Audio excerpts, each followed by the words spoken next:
It was a quiet morning when Sarah Mitchell received the call that would change her life forever. A small-town woman with big dreams, Sarah had worked tirelessly to build a career.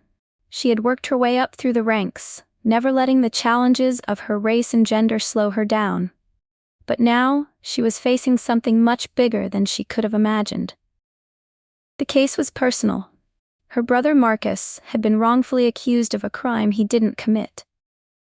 Sarah knew he was innocent, but the system didn't see it that way. The evidence was flimsy, the witnesses unreliable, and the entire case seemed to be built on a series of lies. She needed a lawyer, someone who could help her navigate the legal maze. After doing some research and hearing recommendations from friends, Sarah decided to meet with one of the most respected lawyers in town, Thomas Westbrook.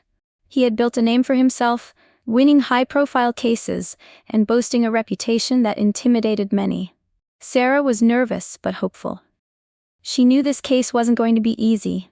She knew that she would have to fight with everything she had to get her brother's name cleared. And she thought Westbrook would be the one to help her do it.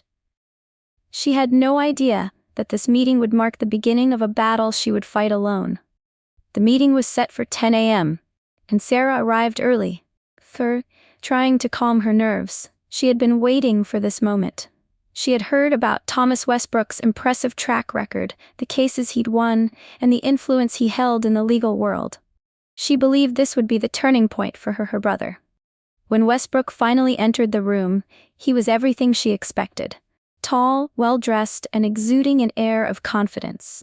His handshake was firm, but his eyes were cold. He sat across from her without much warmth, as if this was just another business transaction. "So, tell me about the case," he said, his voice smooth but distant. Sarah laid out everything, how her brother had been accused of a crime he didn't commit, the lack of evidence, and the questionable motives behind the charges. She spoke with conviction, her words filled with determination. Westbrook listened, but his eyes were scanning her face. Sarah noticed the way he looked at her, as if he were assessing something other than her case. It wasn't just the usual professional curiosity. There was something else in his gaze, something that made her feel small. "Look, Sarah," he began, his tone slightly condescending. "I'm not sure this is the right case for me. There's a lot of uncertainty here. I only take on cases that I'm confident I can win." Sarah frowned. "But this is my brother's life we're talking about. He's innocent, and the system is failing him." Westbrook leaned back in his chair, his lips curling into a tight smile. "I understand that, but I've built my career around cases that are, let's just say, a bit more straightforward. This one?" He shook his head. "I'm just not sure I want to take it on." Sarah's heart sank. "But you're the best lawyer in town. You have the resources, the connections." He cut her off, raising a hand. "It's not about resources. It's about the right fit. You're asking me to go up against people I've known for years. And well, let's just say, there's no real incentive for me here." The implication hung in the air, as clear as day.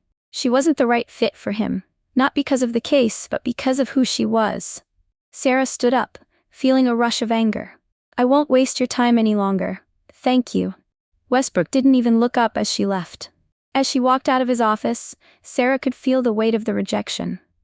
But she wasn't going to let it stop her. Not now. Not ever. As Sarah walked out of Westbrook's office, the weight of his words pressed heavily on her chest. She had expected to feel disappointment, but what she felt was something much stronger. Anger. Anger at his dismissal, at his blatant disregard for her and her brother's fight. And somewhere deep inside, there was a fire growing. One that had been kindled long before this meeting, but was now burning brighter than ever. She couldn't afford to let his rejection defeat her. She wouldn't let it. Her brother was counting on her. And the world outside may have been telling her to back down. But Sarah was never one to run from a challenge. Not when it came to something this important. That night, after returning home, Sarah set up a makeshift office at her kitchen table. She gathered all the documents she had on her brother's case, the police reports, witness statements, everything. The room was quiet, save for the soft rustle of paper as she began to organize everything. She started researching the law, reading case studies, looking into similar cases, and learning about the legal processes. Sarah didn't have a law degree, but she had something that was far more valuable: determination. She would become her own lawyer. No one else was going to fight for her brother the way she could. Every night after work, she would stay up late, poring over legal books, making phone calls, and drafting documents. The journey wasn't going to be easy, but Sarah was ready to put in the work. She wasn't backing down. Not now. Not ever. The road wasn't as simple as Sarah had hoped. Every step she took was met with resistance. At first, she tried to reach out to other lawyers. She needed guidance, someone who could point her in the right direction. But each call she made was met with polite refusals or flat-out rejections. One lawyer even told her that it was a lost cause and that she should let the professionals handle it. Another said, "People like you don't typically handle cases like this." Each rejection was like a slap in the face. But instead of letting it break her, Sarah grew more resolute. She knew what she had to do. Prove them all wrong. She started getting in touch with people who could help.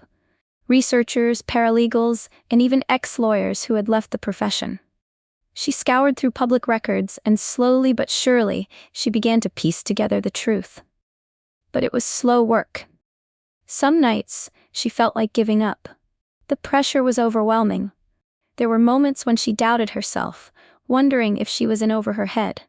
On top of the lack of legal experience, there was also the financial burden. Hiring experts was expensive, and Sarah had already drained most of her savings to fund the investigation. She cut back on everything: food, bills, even her social life. All that mattered was winning this case. Her brother's freedom depended on it. But perhaps the hardest challenge was the doubt from those around her. Friends and family weren't cruel, but they were concerned. They told her to be careful, to think twice, to find a way to get a professional involved. They didn't believe she could do it alone. Still, Sarah pressed forward. Every morning, she put on her brave face and kept going. She wasn't going to let the world tell her what she could or couldn't do. She knew she had the strength to make it through. She was fighting for something bigger than herself. The day of the trial finally arrived. Sarah stood in front of the courthouse, looking up at the tall stone building. The weight of what she was about to do hit her all at once. She wasn't just stepping into a courtroom, she was stepping into a battle. And there was no turning back now. With a deep breath, she walked inside, her briefcase in hand. She was determined, but the nervousness was still there, gnawing at her. It wasn't like the movies. There were no dramatic speeches or clear-cut answers. This was real. And real meant hard work, and it meant mistakes. When she entered the courtroom, she was met with a cold silence. People turned to look at her, some with curiosity, others with judgment. She could feel their eyes on her, waiting for her to falter. But Sarah didn't let them see her fear. She spent the next few hours presenting her case, using every bit of research she'd gathered. She spoke about the weak evidence, the contradictory witness statements, and how the prosecution's case had holes you could drive a truck through. The words came out, shaky at first, but with growing confidence as she went on. The opposing lawyer, a seasoned prosecutor named Richard Barnes, was smooth. He used his polished words to try to tear Sarah down, but she stood firm. He tried to intimidate her, asking technical questions she didn't fully understand, but Sarah never wavered. When he dismissed her as an amateur, she held her ground. She could see the smirk on his face when he didn't think she had an answer to his questions. But she did.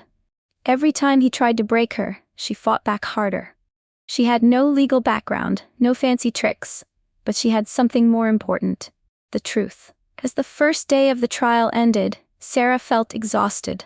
The courtroom had been a battleground, and she had been on the front lines, but she wasn't giving up. Not now. Not ever.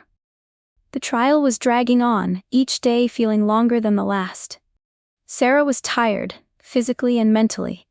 She had done everything she could, but the pressure was starting to mount. There were moments when she questioned whether it was enough. She couldn't help but wonder if the outcome would be the same as everyone expected. Would she lose? Would her brother spend years behind bars for a crime he didn't commit? Then, on the third day of the trial, everything changed. Sarah was going through the evidence one last time, scanning the papers in front of her, when something caught her eye. Something small, almost insignificant at first. a detail in a witness statement that didn't make sense, a phrase that was off. It wasn't the type of thing most people would have noticed, but Sarah had been through these papers so many times she knew them like the back of her hand. Her heart raced as she reread the statement. It was a witness who had testified for the prosecution, claiming to have seen Marcus at the scene of the crime. But this particular witness had made a mistake. A big one. They had placed Marcus at the scene at a time when he was miles away, as shown by a receipt she had found earlier. It was a small thing, but it was enough. Sarah quickly jotted down the key points and prepared to present them in court. When the trial resumed that afternoon, she stood up with new purpose. She called for a recess, and when the judge gave her permission, stood to make her case. With her heart pounding, Sarah pointed out the flaw in the witness testimony. The time didn't match, and the evidence proved it. She presented the receipt, the timestamp on it, and the fact that the witness's story didn't align with the facts. The courtroom was silent as Sarah laid it out, piece by piece, showing how the entire case rested on a lie. There was a shift in the room. The opposing lawyer, Barnes, shifted uncomfortably. The judge looked at the evidence closely, then at the prosecution team. The whole atmosphere in the room changed. For the first time, Sarah felt a glimmer of hope. This wasn't just about fighting for her brother anymore. It was about showing everyone that she could do this, that she could win. As the trial came to an end, the tension in the room was palpable. Sarah had done everything she could, and now it was in the hands of the jury. She sat quietly, her eyes fixed ahead, heart racing with anticipation. The courtroom was buzzing with whispers, but Sarah tried to block it all out. This was her moment, her chance to show the world she could do it, with or without help. And then, there he was. Thomas Westbrook, the lawyer who had rejected her, standing at the back of the courtroom. He had come to observe the proceedings, perhaps out of curiosity, or maybe to check in on how the case was unfolding. Sarah caught his gaze across the room. For a moment their eyes locked, and there was a flicker of something in his expression. Surprise? Shock? She couldn't tell. But it was there. She wasn't sure if it was guilt or admiration, but in that brief moment it was enough to make her realize something. Westbrook had underestimated her. He had thought that, without him, she would fail. But now, he saw she was capable of winning this fight on her own. As the jury deliberated, Sarah tried to focus on the task at hand, but she couldn't shake the thought of him. She had done everything they said she couldn't. She had fought against the system, against his doubts, and now, against all odds, she was going to win. And when the verdict came, it wasn't just a victory for Sarah. It was a reminder that no one should ever be underestimated.